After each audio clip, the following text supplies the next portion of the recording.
Hello people, welcome to the People Building video podcast. I'm sharing with you today an article that went out in the People Building newsletter, which if you haven't signed up to it already, shame on you. Head over to the People Building website, allthews.peoplebuilding.co.uk, pop your details in the box on the top right hand side, and then you will get this article sent out to you into your email box directly. If you would like to head over to the website to see the written word of what I'm about to share with you, just click on the resources section and it's in the articles section thereafter.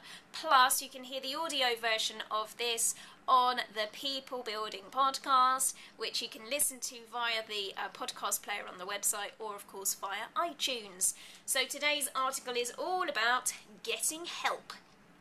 I don't like asking for help. I've realised that recently after having problems with my next door neighbour. My challenge around asking for help, I have psychoanalysed, has something to do with me being independent from a young age, a bit shy sometimes, yes me, a dislike of admitting I can't do something myself, feeling as if I'm a bit of a failure for having been unable to do it myself, being a bit of a stubborn git, and also because I've been let down by others when I've asked them for help in the past.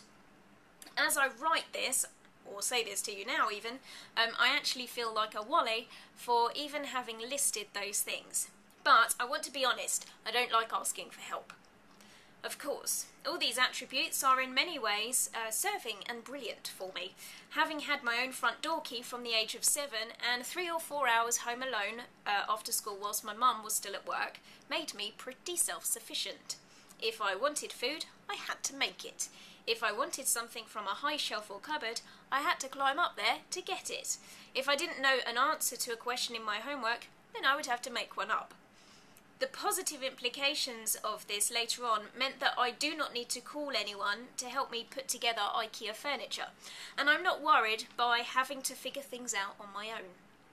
As a result of growing up as an only child and being an independent one, there was a tendency to not need friends so much. I was okay by myself.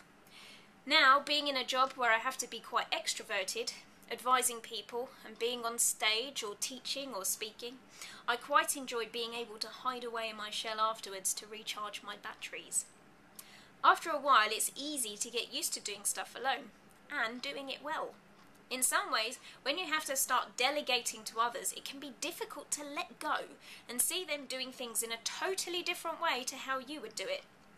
Most things I've attempted to do, I have done, and the ones I haven't done, I've conveniently forgotten about. So when I meet a challenge that I can't do, some people will act surprised and tease me for it.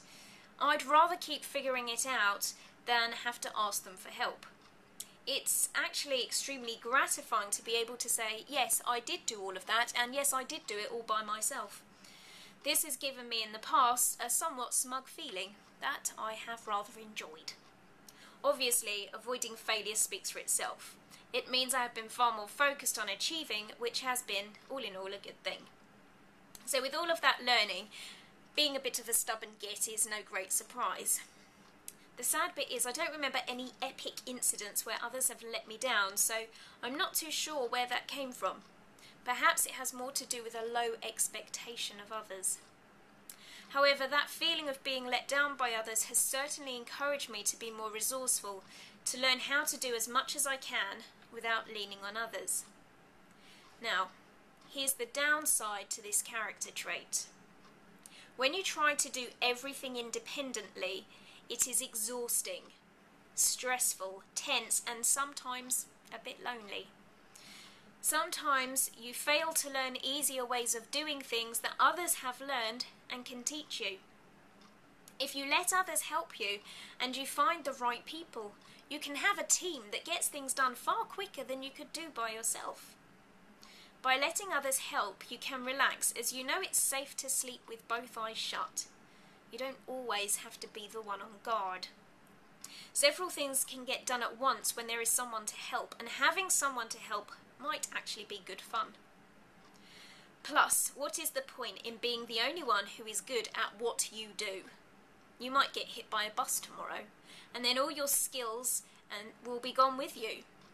When you get help from others, you may well be helping them by having them there. They can learn from you, and your legacy can continue long into the future, even when you're not here to do it yourself. The next time someone tells you you need to get some help, don't take it as an insult. Embrace the insight they have given you and get your team together. So, more articles like that, head on over to the People Building website, click on the Resources tab, and you will see a whole list of years and years worth of all this wonderful stuff for you to enjoy. I'll speak to you in a couple of weeks. Bye for now.